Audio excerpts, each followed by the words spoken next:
Always be true to yourself. What do I mean when I say this? Why wouldn't anyone be true to themselves? I found in my own personal experience that we all suffer from forms of self-deception.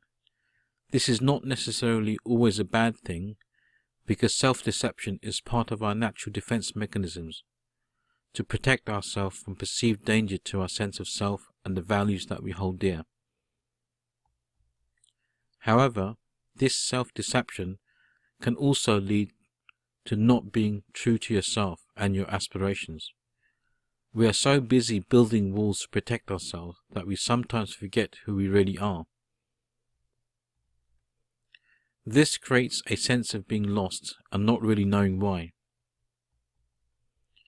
We subconsciously create these walls to protect our inner world that we have created, so that we can create an illusion of sensibility to the outside world that doesn't reflect our true inner selves.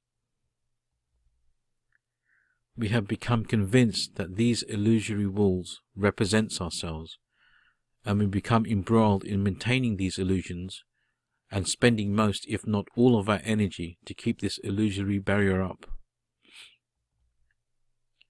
Focusing all our energies on these walls of self-deception, rather than focusing on who we truly are. We all need walls to a certain degree to help create a detached sense of identity, but these walls can sometimes be walls of conformity, whether they originate from society or from people that are close to us. A friend of mine once asked me what I was afraid of, or what was my biggest fear, and my initial answer to this question was that I was scared of success, or being successful in my life.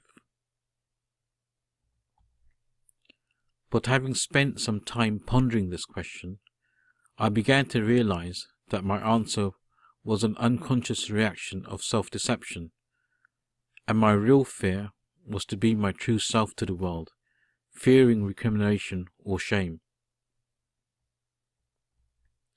I was scared of being myself because I was subdued by my father from a very young age, and showing any form of individuality was quickly quashed. I soon internalized this constant barrage of criticism and created my own internal mental barriers as a defense mechanism against domestic tyranny, and eventually it became an autonomous subconscious thought pattern deeply embedded in my mind. This thought pattern automatically surfaced without me realizing in every facet of my life. I was unable to distinguish between my true self and the patterns of negative thinking that I was conditioned to as a child, and this mode of negative thinking had remained with me in adulthood. We are all scared of being criticized because it challenges our values of who we are and what we hold as meaningful to us. But because of my negative conditioning, I learned to cope with this in an imbalanced way by negating my true self and replacing it with a pseudo-self that I thought people would accept. So we end up living up to people's expectations due to the internalization of our conditioning to such an extent that we believe that this internal conditioning to be our true selves. It does take courage to be your true self, because you are exposing your true essence to the world, and you leave yourself vulnerable to criticism and ridicule, which is the very fear that we use to motivate us, to shroud and cloak our true selves away from the prying eyes of criticism and dissent, and instead we are content with our inner world unchallenged and conform to the expectations, ignoring the inner struggle that is happening within us. Eventually, this inner struggle of your true self will surface to the conscious mind, and this may manifest itself as a deep unhappiness within you that cannot be quenched by anything you do. Because of whatever you do, whether it is your behavior or thinking, it's still based around the internalized conditioning of meeting people's expectations, as opposed to behavior or thinking that is related to your true self. We become so adept at playing the mind games and maintaining the charade that we play that we become convinced that this is how life is, and there is no other reality than this, without realizing that in actuality we are deceiving ourselves. We may ask yourself at this stage, how do I know who my true self is? If I'm constantly deceiving myself without even realizing it. Before answering this question, let me first explore the fear factor in relation to being your true self. People will always criticize you, whether you are being true to yourself or behaving and thinking in a manner that meets other people's expectations. If this is the case, then isn't it better to be true to yourself? Because at least you'll be happy and content, knowing that what you are doing and thinking is of value and meaningful to you. Do not live your life based on other people's values, because this can equate to living your life on quicksand. Instead, have your own values as your foundation, and constantly review and challenge these values, so that you know that you're always being true to yourself and not being enslaved by dogma. Being true to yourself is a long, arduous road, and it does take time and courage.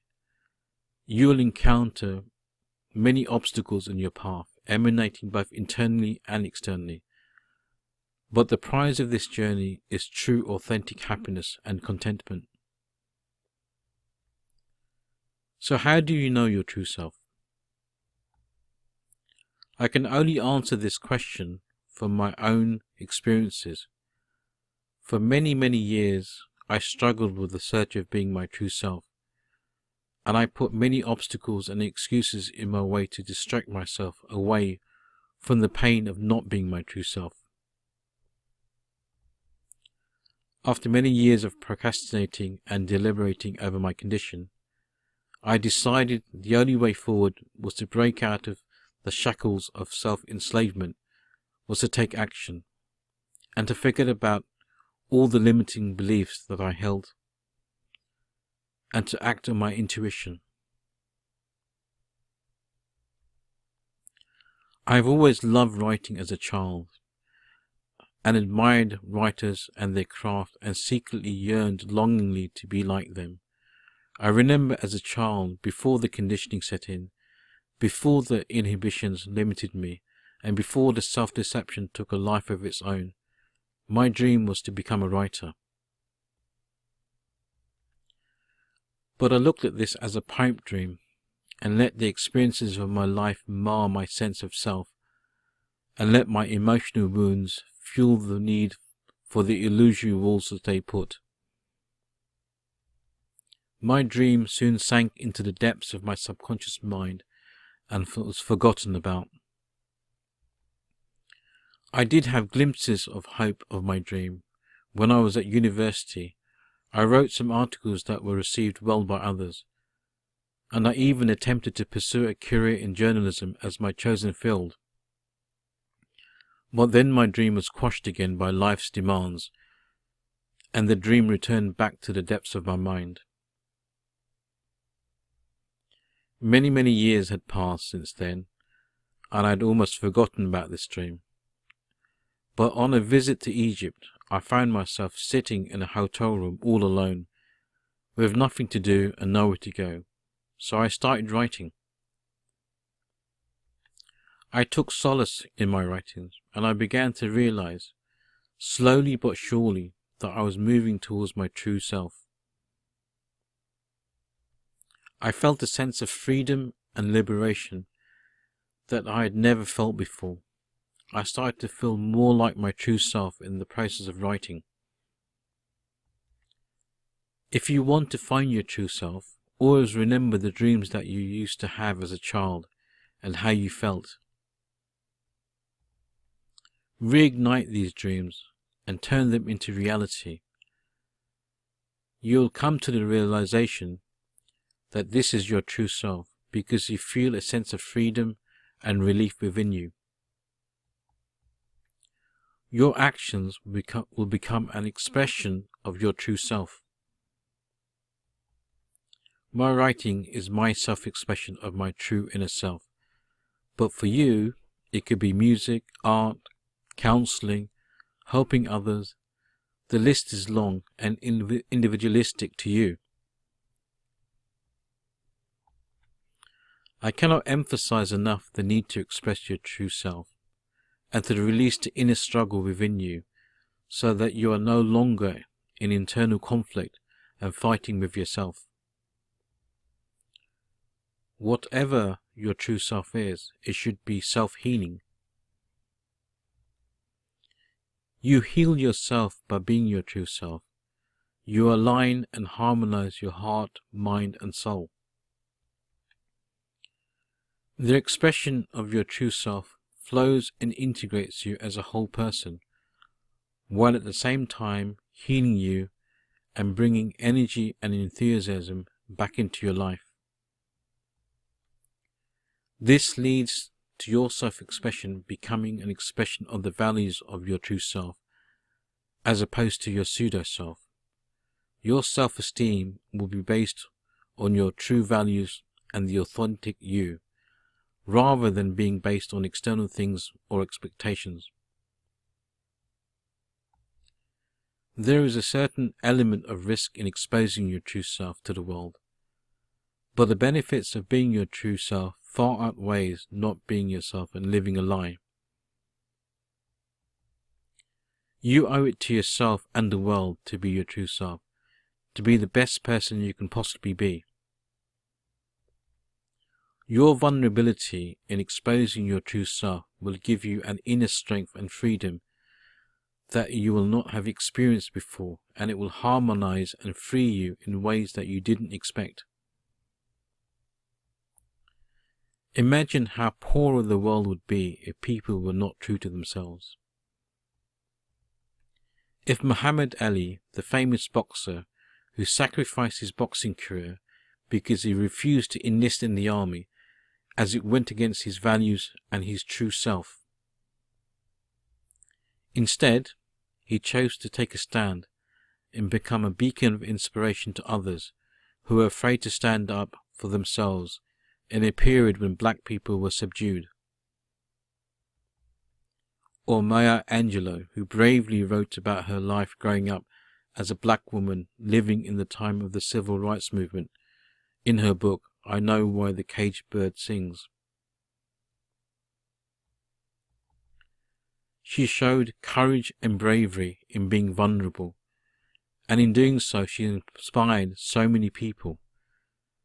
These are people who are true to themselves and touch the lives of the world around them, making the world a better place to live in.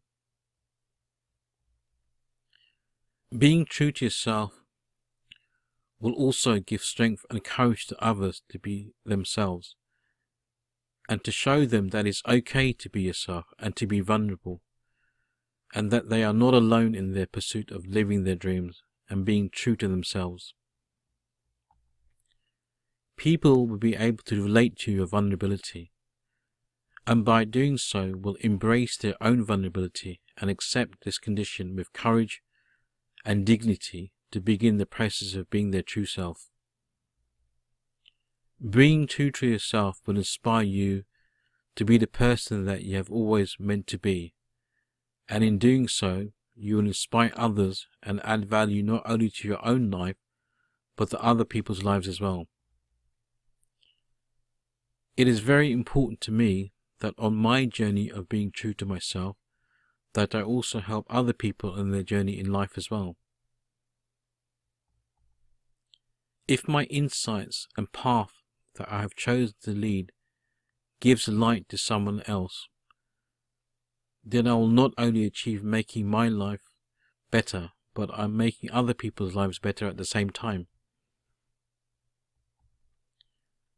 By giving of yourself and being your true self, you illuminate your own life and illuminate the lives of others. In your process of transformation, you'll encounter many obstacles in your way. Many people will try and discourage you from fulfilling your true potential. Don't let this discourage you, because you will also have family and friends who truly love you and will encourage you and support you to become your true self. So live an inspired life, full of value and meaning to you and to others.